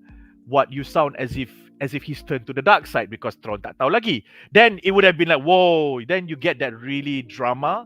So he hasn't given us that yet, but benda yang dia bagi kita dah pernah tengok dalam Clone Wars. So aku tak tahu lah. So I'm hoping that he sees that and he goes next season macam, okay, I'm gonna give you this shit because I'm comfortable with doing live action now. Which I really hope so lah. Kalau dia tak boleh, I'm not afraid because like tarik je lah Favreau masuk. Job done, man. Favreau is immediately going to tell you, okay, you buat macam ni. So, come to think of it, the influence from Favreau is noticeably absent in this series because it's Filoni focused. Yep. Because macam Favreau knows drama. He's done films across all genres kan. So he understands the drama. Sebab tu bila kita tengok Marvel Phase 1, 2, 3, that really intense moments, even in Iron Man 1 and 2, no matter how you want to slate Iron Man 2, when we have moments, he gives us moments.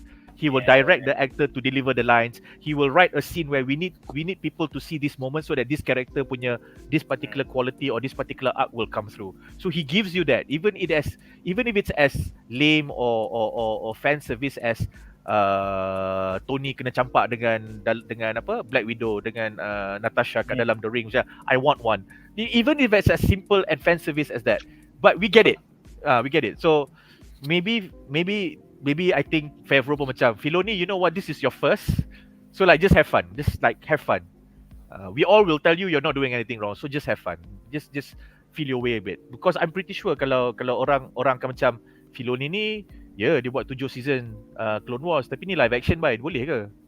Directing people in a VO booth is different than directing people on set, which is true kan. So kita tak tahu. Alright, Darren, ada apa lagi nak tambah before we close out for the night? Actually, I think I'll leave this to Jamal because I think we've extended quite a lot already. So I think I'll leave it to Jamal to answer the rest. Ada soalan lagi? Oh shit, I forgot. The Tron and Dathomir part, the Shadows and the Starlight, we completely missed out. Oh, Shadows. Oh, fine. For me, Shadows of the Starlight is just fan service. Yeah, it's just fan service. It's just fan service. Yeah, but it goes to show that Force Ghost can transcend galaxies. Ke sebenarnya they're in a different galaxy, bro. Force Ghost boleh pergi. Yeah, because sebenarnya we are too hung up on the concept of galaxy. To the point that, kalau galaxy ni ada force lain tak, atau dalam galaxy ni force macam mana? Sebenarnya force is force. Or for all we know, this Peridia is part of the galaxy like part of the original galaxy where everything began, and then when the galaxy expanded, the Force just followed lah. It could be that also. I don't know. So Yeah. I'm not too hung up on that. For me, like the Force should be the same everywhere, anywhere, and macam Darren cakap tadi, if Meridia is where apa nama, where Mortis. Anakin, where Mortis is, where Anakin met the ones, then macam cool, like cool. And then I'd be slightly disappointed sebab Tron, you should have known about this. Like you well read tut, kan? So kalau kau dah sampai kat Meridia, apa kata kau scout je, tak payah pergi kejar Ezra tu, biar Ezra datang kat kau. Kau hantar TIE Fighter, kau buat scout. Dah lah So- kau 10 tahun. Oh, 10 tahun. 10 10 tahun. So, tapi of course we don't know. I'm just saying kan. For all we know, dia dah buat dah pun. Tu macam tak jumpa apa-apa. So macam okay, too bad.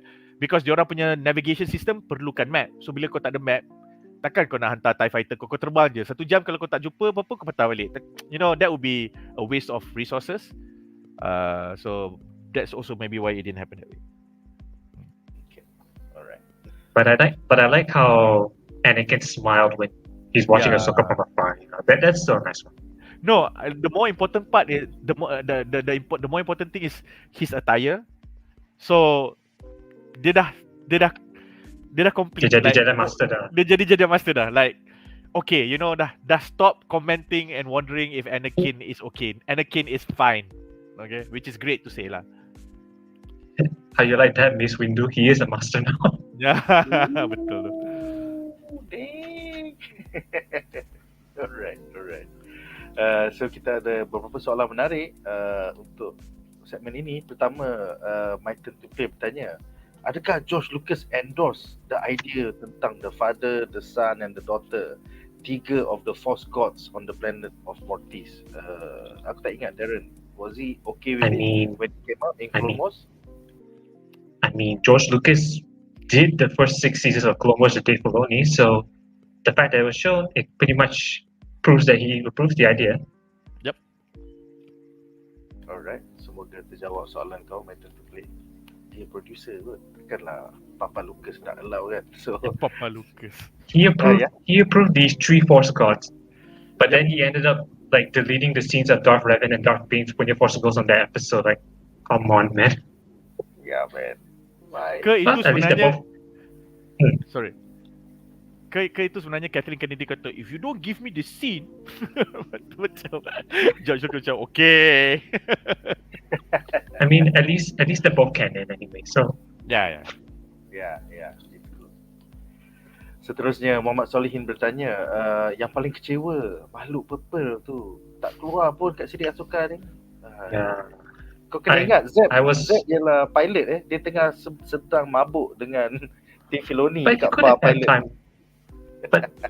But you could have had time to come visit, you know. Well, they did not know that Space Jesus was going to come on that day. You know, it's just another regular I mean, day true in lah. Home One.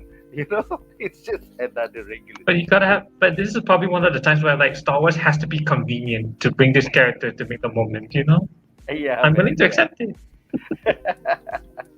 Macam like Carson Teva woke up that day like, I'm back at the bar. Yeah, I'm where going was to have a Carson drink with Teva? Zeb." This is supposed to be the Teva verse already. I think he's having a drink with Zeb. At the, Itulah. Aku rasa Carson Teva yang akan bawa yang akan jadi commander for a mission including Ezra. Lepas tu Zeb akan ikut mission tu, taking a break from his training. Lepas tu macam, oh by the way, this is your new teammate. Ni tu macam, why? Zeb. Pandai tak cakap?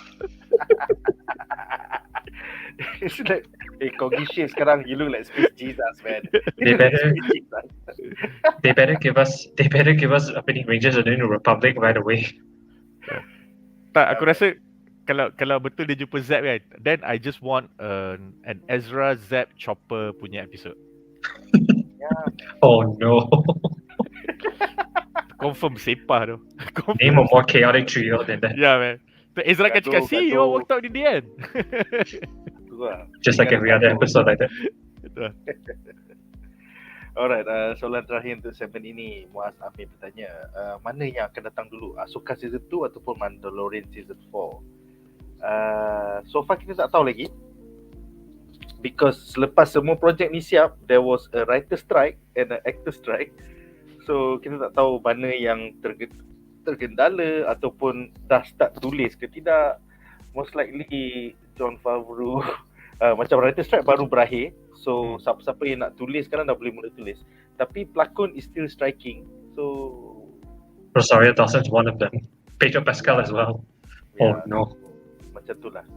Kita harap bahawa actor strike akan habis secepat mungkin supaya Favreau, Filoni, Robert Rodriguez, Deborah Chow, diorang boleh continue building the Star Wars Cinematic Universe, especially even James Mangold yang katanya nak buat filem prequel 25,000 tahun sebelum episode 4 iaitu Dawn of the Jedi, yang mungkin ada berkaitan dengan Mortis Gods ni juga dan Peridia, kita tak tahu.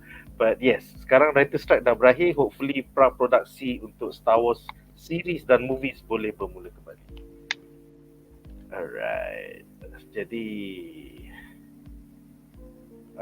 soalan terakhir, Muhammad Hazim bertanya macam mana dia nak explain bahawa Emperor Palpatine masih hidup. I think the whole Mandalorian Season 1, Season 2, Book of Boba Fett, even Ahsoka ni is building towards there. Pasal kau dah tengok Grogu adalah satu projek Imperial Remnant cuba membina clones yang boleh hidup lama. And then at the same time, kalau kau tengok the Bad Batch, ada cerita tentang the old Camino punya cloning facilities yang teknologi dia telah dicuri untuk something semua kita tak tahu. So everything is leading towards suddenly Palpatine alive.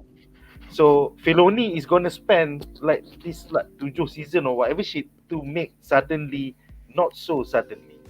Okay, so korang tonton lah Mandalorian 3 season, Book of Boba Fett 1 season, Ahsoka 1 season, The Bad Batch dah 2 season. It is all making suddenly not so suddenly. In Filoni we trust. Yeah, In Filoni we trust. Not that much, not blindly lah, but yes, in Filoni we trust. Yeah. Alright guys, so dengan itu berakhirlah segmen ini dan kita akan ke segmen terakhir kita malam ini, iaitu rating.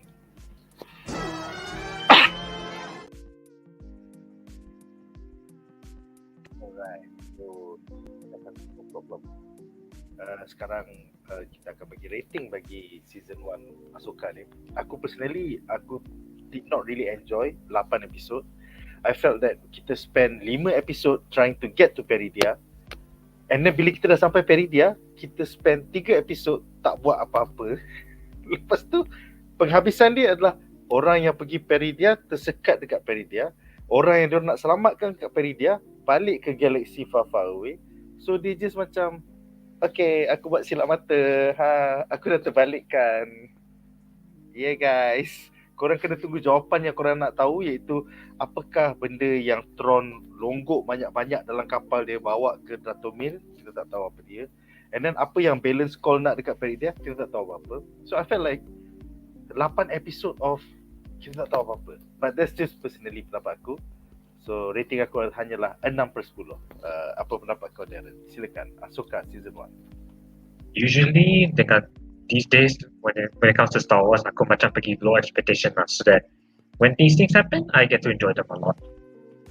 But for Ahsoka, because she's my favorite character of all of Star Wars, this was the only exception. I was so hoping for Ahsoka to blow me away. I actually had most of my expectations were blown away. Like, I think personally, this is probably one of Dave Filoni's best live action projects. The stuff that he wants to say, the lessons that he wants to teach, at least they're there. Even though it's not perfect, I can appreciate the stuff that he's trying to say. And this is basically a love letter to the hardcore fans as well. I mean, we got Clone Wars flashbacks, we got Rebels flashbacks as well. I think these are handled very well. The fan service, for the most part, has been done with purpose, and I really enjoy that. So yeah, I think for my rating, I think I'm going to give it a 9 out of 10. 9 out of 10. 1 point deduct because it was too short.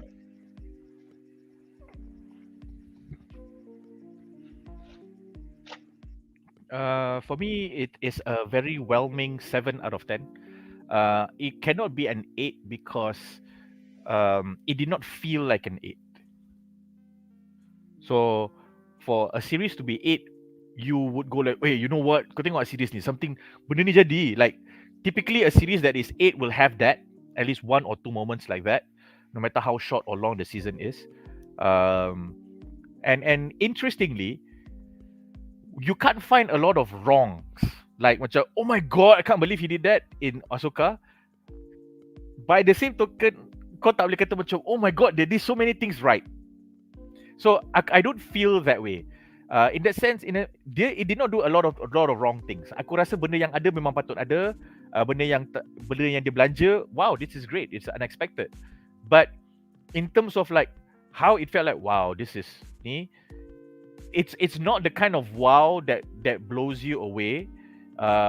Some of the wows were like, yes, oh my god, yes, definitely banyak.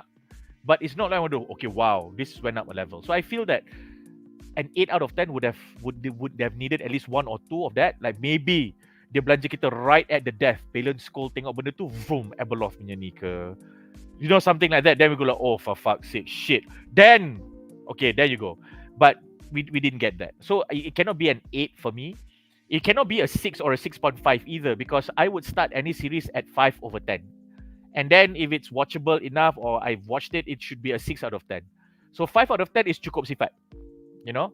6 out of 10 means that it's better than middling. Meaning like, oh, okay, there are some good points, and that's pretty much it. So between 6 to 7 is where a lot of series are at. And then between 7 and 8 is where like, oh, this series could have done it. If it done that, then it would have been an 8. So I don't feel that it was an immediate 8 for me. So even if I want to like, you know, be supportive of it, it cannot be more than 7.5. But for me, it's a 7 out of 10. There's a lot of things I like about this, and I feel that that is very Lucas-esque. Yang macam Darren kata, like any lessons he wants to impart, he wants to share, like the philosophies or the principles or the spirit of Star Wars, banyak dalam ni. Especially Anakin completing the final lesson, Ahsoka not realizing that the moment she was freed from that, she immediately reflected it onto Sabine, which that led to Sabine finally awakening her powers. So that was a really, really nice punya ni. Not to mention, you know, them meeting Ezra back. Not to mention that kita dapat live action Thrawn. Not to mention that we went to Peridia. Like, who would have thought, right? We were thinking, oh, mungkin dalam Ahsoka ni, you know, we would get, you know, more of her being fulcrum, but her coming to the forefront more, not in the shadows more, and then playing a lot of a bigger role in that, and then helping Sabine find her way post Rebels. But no, they took us to Peridia, and like on top of that, hey, guess what? We throw in some zombie troopers. Night Sisters are coming back. By the way, too. But oh, you know what? Before anything, 3 new characters that will be very relevant to everyone. Hi, everybody say hi to Jason. Everybody say hi to Balin. Everybody say hi to Sheen. So if you look at it on paper, macam shit, a lot of shit, man. Like, a lot of shit. And then katakanlah you don't go through the viewing experience, and I tell you, yeah, this whole lot of shit came at 8 episodes that was just 36 to 39 minutes. And you go like, mana sempat diselit benda ni? Faham tak? So if I look at it that way, you go like, yeah, it's not a bad series, but coming out of it, you feel very satisfied. But you don't feel like macam, man, I can't wait for season 2, man. Now you go like, yeah, I'm looking forward to season 2 because you want to know how it continues. You're not looking to like, I want more of this. That's what I feel. So it cannot be more than a 7 lah. But yeah, there are a lot of things that I like sebenarnya. That whole lesson thing is great. Aku personally, masa aku okay, this is I will always do this until I get tired of it kot. Bila Ahsoka patted Sabine at the end, you gotta learn how to let go. Was it? Or you gotta let it go. Macam, this is how you do it, Rian Johnson. This is how you do it. Alright? Not yelling in someone's face, you gotta let the past go, and make a waste out of Adam Driver. This is how you do it. Alright? You need to acknowledge what was the lesson or what was the wisdom from the previous lessons or from history that was misinterpreted, misconstrued, misused, whatever. And then you need to show the poise and the grace of coming back up, lifting yourself up after falling down, and then in the whole of that, you come to the realization that you were only able to do that because there are certain things you take with you, but there are certain things you let go. That's how you do it. Not yelling in our faces, thinking that you subvert the expectations just for the sake of subverting expectations, and then you say, this is how you let go. The more you yell at someone and tell them to let go, do you think they would like, oh shit, I never had somebody yelling at me to let go of shit. Okay, I will let go now. Ain't gonna happen. Ain't gonna happen. Look at yourself. People are yelling to you at this. What did you do? You turtle. You double down on yourself. So it's the exact same thing. And yeah, and even if you are even if you did the Clone Wars and you did this, people would have been upset. Like, you took us for this whole damn ride, you gave us all that, and now you're telling us to let everything go when we've been so invested and supported you from day one. But Ryan, you're not that person. You're outside of this, you know. As it is, you wanted to make a splash, telling people, see, I have good takes. One of my good takes is how I changed Star Wars. It ain't gonna work. So when Ahsoka did that, that is why Filoni is Filoni, and he is the heir apparent for Lucas. He understands that. But that simple gesture of petting is like, wow. That is Ahsoka after dia dah overcome the Clone Wars, you know, all that, after dapat final lesson. Okay, Sabine, you gotta learn how to let go. And she gets to say it. She gets to say it. Because she had to almost die. Itu aku macam tak puas hati kat. Macam mana asal tiba-tiba kau nak mati, lepas tu ada orang selamatkan kau? Anyway, she gets to say it because she almost died, but she cannot let go, and because of her not being able to let go, like macam her soul cannot go, and then she has that world between worlds, and then like, this is why. Do you really want to die because you don't really want to live? Then hidup segan mati tak mau, kau nak macam mana ni sekarang ni, Ahsoka? Make up your mind. Faham tak? So it's, and then that led her to Peridia to ni. So it's great. We get that. So that's how you do it, I feel. But that's it lah. Other than that, it's just a 7. As a series, like macam I will tell people, kalau kau layan Rebels dengan kau layan Clone Wars, you might enjoy this because there's a lot in store for you. Tapi kalau kau tak minat Star Wars sangat and you just want spectacle, you might enjoy Andor a bit better, or you might enjoy Mandalorian a bit better. Yeah, Darren, silakan. Oh yeah, I also forgot to say, like, I probably would have given the series an 8.5.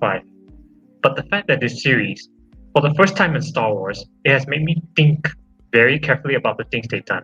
How did like Sabine survive her womb? Like, what was Anakin's final lesson?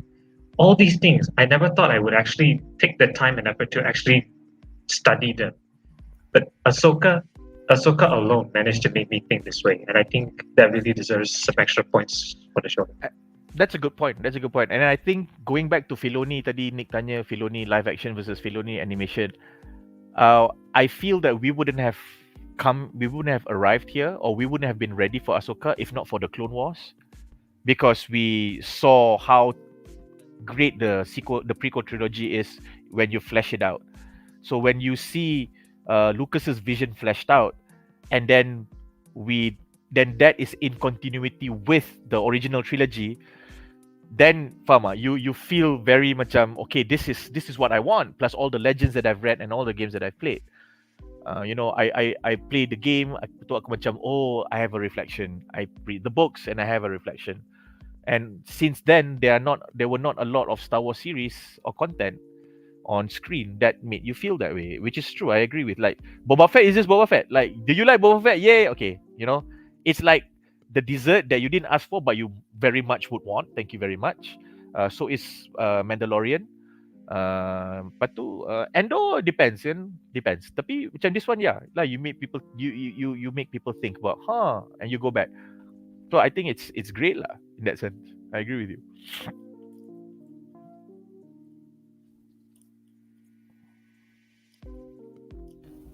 Alright guys, aku rasa dengan itu berakhirlah perbincangan kita tentang Ahsoka Season 1. Apakah pendapat korang sendiri tentang Ahsoka Season 1 ataupun rating korang? Tell us in the comment section di bawah.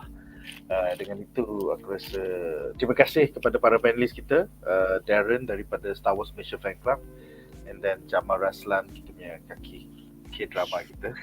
Terima kasih juga kepada korang yang sudi menonton. Majulah fandom untuk negara. Join us minggu depan di mana kita bakal membincangkan Gen V dan juga Loki Season 2. Alright guys.